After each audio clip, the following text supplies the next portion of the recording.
Hello everyone, welcome to our YouTube channel. In this video we will discuss the multiple choice question chemical equilibrium. Last video में हमने 11 question discuss कर लिए थे chemical equilibrium के. I hope आपको समझ आया होगा. अब हम इन दिस वीडियो हम जो हमारे लेफ्ट क्वेश्चन थे 9 क्वेश्चन वो हम डिस्कस करेंगे. ठीक है, अब देखिए हमारा 12th क्वेश्चन क्या बोलता है. देखो, at 490 degree Celsius the equilibrium constant for the synthesis of HI is 50. देखो, जो इक्विलिब्रियम कांस्टेंट की है ना HI के लिए, उसकी वैल्यू दे रखी है 50. ठीक है, the value of K for the dissociation of HI के डिसोसिएशन के लिए हमें वैल्यू बतानी है कितनी होगी. ठीक, देखो रिएक्शंस क्या है यहाँ पे, जैसे H2 + I2 कंबाइन हो रहा है आपके पास 2HI. हमें पता है ये रिएक्शंस होती है, इसके लिए हमें मान ली इक्विलिब्रियम कांस्टेंट KI. अब हमें निकालना है डिसोसिएशन के लिए, तो इक्विलिब्रियम कांस्टेंट की वैल्यू होगी ना K रिएक्टेंट प्रोडक्ट में. अब देखो डिसोसिएशन मीन्स टूट रहा है आपका 2HI, क्या दे रहा है आपके पास H2 + में I2. ये क्या आपका डिसोसिएशन पार्ट K2 मान लिया. अब हमने डिसोसिएशन ऑफ H2 करेंगे तो ये किसका होगा, रिवर्स ही तो है. 2HI हमने क्या लिख दिया H2 + I2, तो मीन्स जो K2 है वो किसके इक्वल आ गया 1/K1, और उसकी वैल्यू कितनी दे रखी है 50. तो 1/50 करेंगे तो 0.02. सो सिंपल था, कुछ नहीं करना हमें. अब देखो तो आंसर क्या हो जाएगा आपके पास 0.02.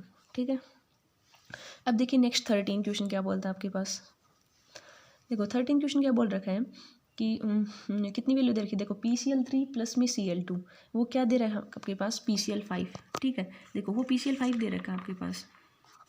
अब द वैल्यू ऑफ Kc, देखो वैल्यू ऑफ Kc इज 26. देखो Kc की जो वैल्यू है ना वो दे रखी है 26 एट 250 डिग्री सेल्सियस पे. हमें Kp की वैल्यू निकालनी है. ठीक है, तो कुछ भी नहीं करना आपको, सिंपल रिलेशन का यूज करो और आंसर आ जाएगा आपके पास. देखो 13 क्वेश्चन देखो.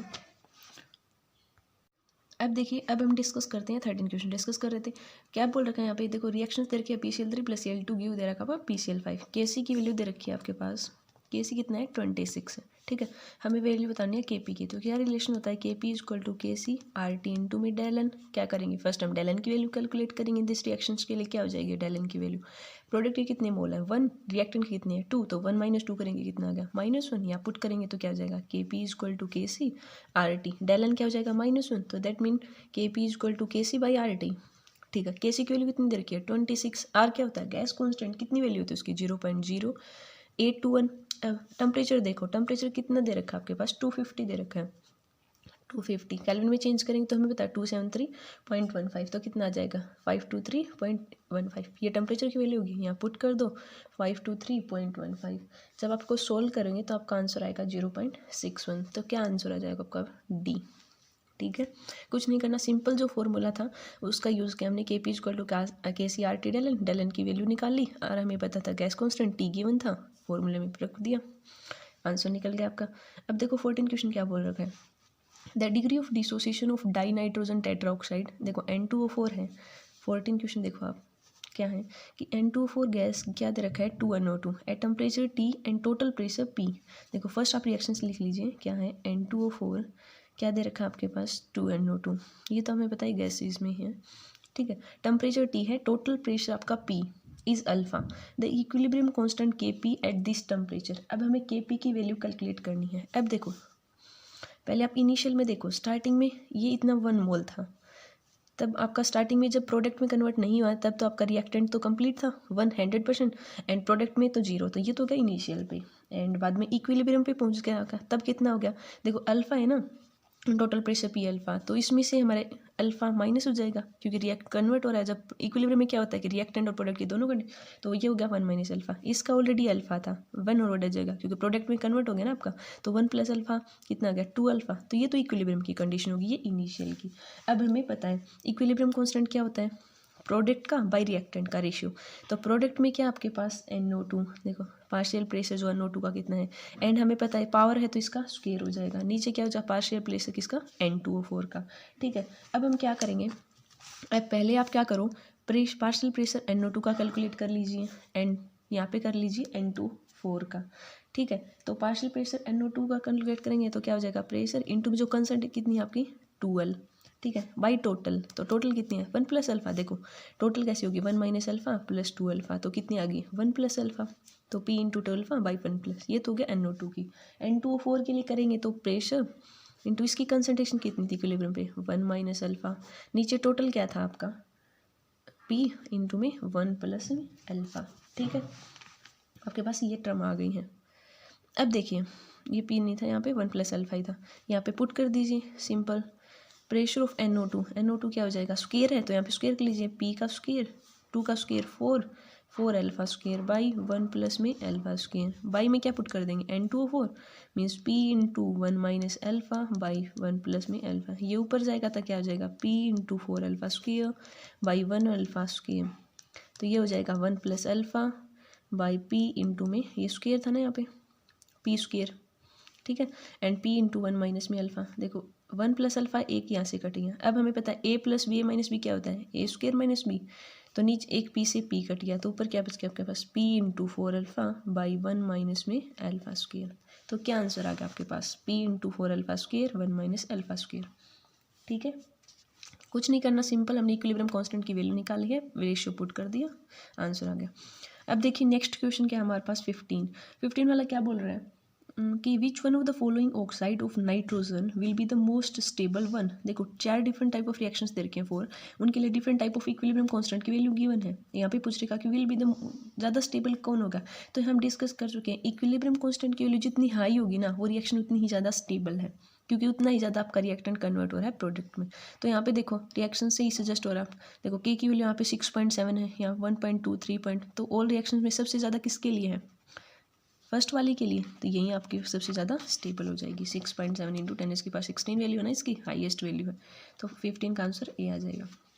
अब देखो 16 क्या बोल रहा है, the rate of forward reaction is 2 times that of backward reaction. ठीक है, देखो ये क्या बोल रखा है कि रेट है ना फॉरवर्ड का वो 2 टाइम है बैकवर्ड के। जैसे आपके पास ये रिएक्टेंट है कोई प्रोडक्ट में जा रहा है, ठीक है, ये तो आपका होगा, जैसे हमने मान लिया फॉरवर्ड के लिए K1 मान लिया, ठीक है, रेट। एंड सेकंड क्या बोल रखा है आपके पास the rate of forward reaction is 2 times that of backward reaction. जो रेट है ना K1 और हमने मान लिया K2 है बैकवर्ड के लिए रेट, तो वो 2 टाइम्स है, ये बोल रखा है ये K1 इक्वल टू 2K2 है। ठीक है, अब हमें बताना है eight a given temperature identical, तो के इक्विलिब्रियम की वैल्यू निकाल लो। ठीक है, तो यहाँ पे देखो रिएक्शन से रिवर्स कर रहा है ना, तो K1/2, तो हमारे पास है देखो के टोटल के कितना आ जाएगा K1 इंटू में K2, तो K1 कितना है आपका 2 टाइम्स है रिवर्स का, वो 1 है, तो कितना आ जाएगा 2 आंसर, तो आंसर हो जाएगा आपका 2। ठीक है, 2 टाइम्स था, सिंपल, हमने के इक्विलिब्रियम कांस्टेंट की वैल्यू निकाल दी। अब देखो आप 17 क्वेश्चन क्या बोल रखा है, in the reaction PCl5 and give PCl3 plus Cl2, the equilibrium concentration दे रखी है PCl5 और 3 की 4 दे रखी है, इसकी 2 दे रखी है, Kc की वैल्यू भी गिवन है, हमें कंसंट्रेशन फाइंड करनी है Cl2 के लिए। ठीक है, तो अब देखिए हम डायरेक्ट कैलकुलेट करते हैं। नेक्स्ट क्वेश्चन क्या है 17 का क्वेश्चन हमारे पास क्या बोलता है आपके पास, देखो रिएक्शंस थी PCl5 क्या दे रहा है आपके पास PCl3 प्लस में Cl2। अब देखो कंसंट्रेशन दे रखी है PCl5 की तो है 0.4 एंड PCl3 की है 0.2 एंड Cl2 की हमें कैलकुलेट करनी है, वो आप x मान लीजिए। ठीक है, अब हमें देखो Kc की वैल्यू दे रखी है कितना 0.5, हमें Cl2 की कंसंट्रेशन निकालनी है। ठीक है, तो हम कैसे करेंगे, सिंपल, आपका Kc क्या हो जाएगा equilibrium constant in term of concentration, तो रेशियो प्रोडक्ट का बाय रिएक्टेंट का, तो प्रोडक्ट में क्या है आपका PCl3 की कंसंट्रेशन लेंगे इंटू Cl2 की x मान लो, नीचे क्या आ जाएगा PCl5। अब यहाँ पे देखो Kc PCl3 की कितनी है 0.2 इंटू में Cl2 की हम निकाल लें उसके x मान लें, बाई PCl5 की कितनी है 0.4 एंड Kc की वैल्यू कितनी है 0.5, तो इसको सोल्व करेंगे तो क्या आ जाएगा x equal to 0.4 into 0.5 by 0.2।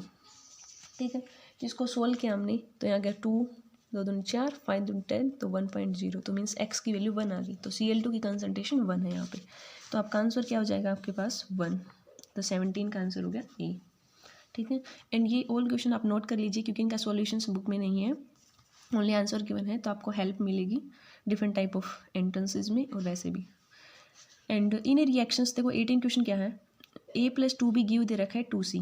देखो 18 क्वेश्चन क्या बोल रखा है आपके पास, रिएक्शंस आपके पास A+2B वो गिव दे रखा है 2C। अब यहाँ पे देखो आप A+2C ये दे दिया इतना, क्या दे रखा है, हाँ देखो ए के कितने मोल हैं 2 हैं, हमने मान लिया तो स्टार्टिंग में जो मोल हैं ए के आपके 2 हैं, बी के 3 mole of B means B के 3 मोल, जो पहले गिवन होता है ना उसको नोट कर लीजिए आप। ठीक है, एंड सी के मोल दे रखे हैं आपके पास 2 दे रखे हैं सी के मोल। ठीक है, अब देखो स्टार्टिंग में इनिशियल कंसंट्रेशन करेंगे तो इनकी हाफ, तो 2/2 3/2 क्योंकि ये हो जाएगा 2/2। तो कितने आ गई इसकी 1 आ गई, 1.5 एंड 1 आ गई। ठीक है, अब यहाँ पे देखो, क्योंकि इनिशियल कंसंट्रेशन ये 2 से क्यों डिवाइड किया, यहाँ पे देखो क्या बोल रखा है इन्होंने। देखो पहले तो मोल बता दिया, 2 मोल ए के थे, 3 मोल बी के थे, 2 मोल सी के। वो किस में प्लेस कर रखे हैं, 2 लीटर फ्लास्क में। तो इतने लीटर फ्लास्क है उसमें वो प्लेस रख रखे हैं सारे तीनों। ठीक है, एंड इक्विलिब्रियम कंसंट्रेशंस की वैल्यू दे रखी है 0 पॉइंट, सी की वैल्यू दे रखी है 0.5। ये तो उनकी स्टार्टिंग की थी। ठीक है, और उसमें हमने फ्लास्क में रखा तब उनकी कंसंट्रेशन कितनी होगी इनिशियल, तो उसे 2 से डिवाइड हो जाएगा ना। तो इसकी 2/2, 3/2, 2/2, तो इसकी 1, 1.5, 1 आ गए। एंड इक्विलिब्रियम की भी क्या वैल्यू है 0.5। अब देखो, अब हम इक्विलिब्रियम के ऊपर कंसंट्रेशन फाइंड आउट करेंगे। ठीक है, इक्विलिब्रियम में करेंगे तो हमें पता है, देखो प्रोडक्ट आपका वापस रिएक्टेंट में कन्वर्ट हो रहा है। इक्विलिब्रियम में तो रिएक्टेंट प्रोडक्ट में होता है, प्रोडक्ट रिएक्टेंट में, तो मीन्स 0.5 यहाँ देखो प्रोडक्ट में तो माइनस होगा, डिक्रीज हो रहा है ना, प्रोडक्ट रिएक्टेंट में जा रहा है और रिएक्टेंट में 0.5 का इंक्रीजमेंट हो जाएगा। तो यहाँ पे तो कितना आ जाएगा 1 देखो 1 + 0.5 करेंगे यहाँ पे कि 1.5 में प्लस 0.5 ऐड करेंगे, यहाँ से माइनस कर देंगे। तो यहाँ पे इस वाले के लिए क्या आ जाएगा, देखो यहाँ पे तो आ गया 1.25, इसमें ऐड किया तो इसका 2 एंड 1 में से माइनस कर दिया तो इसका आ गया 0.5। तो ये ऑल हमने निकाल लिया इक्विलिब्रियम पे। ठीक है, जो वैल्यू दे रखी थी 0.5 वो ऐड कर दी इसमें, प्रोडक्ट वाले में सब्ट्रैक्ट होगी, इन दोनों में ऐड हो गई आपकी। अब देखिए हमें क्या करना है, इतनी वैल्यू दे रखी है, इक्विलिब्रियम कांस्टेंट की वैल्यू फाइंड आउट करनी है। तो कैसे, इक्विलिब्रियम कांस्टेंट लिख लीजिए पहले, क्या होता है प्रोडक्ट का बाई रिएक्टेंट। रिएक्टेंट क्या है आपका ए और बी, इनटू इट्स कोफिशिएंट भी होता है उसके पावर में, तो सी की पावर 2, बी की पावर 2, ए की तो 1 थी। अब देखो सी की लिख लीजिए, कितनी है ये सी की कंसंट्रेशन इक्विलिब्रियम पे 0.5, तो उसका स्क्वायर के सी की वैल्यू। ए की कितनी है आपके पास 1.25, इनटू में बी की कितनी है आपके पास 2 एंड स्क्वायर। तो इसको सोल्व करोगे अब तो वैल्यू आएगी 0.05। तो देखिए 0.05 आंसर आ गया सी। ठीक है, कंफ्यूज नहीं होना आपको, सिंपल जो वैल्यू दे रखी थी सबसे पहले रिएक्शंस थी वो हमने लिख लिया उनकी कंसंट्रेशन, फिर आपका जो फ्लास्क में थी हमने उसे डिवाइड कर दिया क्योंकि इतनी बच गई आप, फिर हमने इक्विलिब्रियम में देखा क्योंकि देखो 0.5 दे रखे इक्विलिब्रियम कंसंट्रेशन, तो हमें पता है कि प्रोडक्ट में तो माइनस होगा, रिएक्टेंट में ऐड, वो वैल्यू देखी, सिंपल के की वैल्यू लिखी हमने इक्विलिब्रियम कांस्टेंट, वो वैल्यू पुट कर दी, आंसर आ गया। अब देखो 19 क्वेश्चन क्या बोल रखा है, देखो ये ऑल थिंग्स सेम से ही है वैसे। At a given temperature the equilibrium constant for the reaction, ये देखो 19 देख रहे हैं, NO+ में 1/2O2 देखो NO2 दे रहा है, and 2NO2 give 2NO+ O2, K1 की वैल्यू दे दी K2। देखो ये सेम ऐसे ही है जैसे हमने लास्ट यहाँ पे डिस्कस किए थे, जैसे 1/8 वाला, ये दोनों सेम ऐसे ही इक्वेशन है। तो आई होप ये आपको समझ आ गई, तो आप इजी करोगे। देखो K1 की वैल्यू दे रखी है K2, तो उनमें रिलेशन फाइंड आउट करो, सिंपल, तो इसका आंसर आपका आ जाएगा। अब देखो नेक्स्ट क्वेश्चन क्या बोल रहा है आपके पास, 19 का हो गया आपका, ये आ गया SO2Cl2 गिव SO2+ में Cl2 इज अटेन कर रखा है इन क्लोज कंटेनर में and N inert gas helium is introduce, which of the following statement is correct. यहाँ पे देखो ये रिएक्शंस थे आपके पास, थाइनल क्लोराइड बोलते हैं इसको वैसे हम, SO2Cl2, वो हमारे पास दे रखा है SO2+ में Cl2, ये दे रखा है। ठीक है, अब ये इन्होंने क्या बोल दिया कि क्लोज कंटेनर में रख रखे हमने, और इसमें हम क्या कर रहे हैं, इनर्ट गैस को ऐड कर रहे हैं।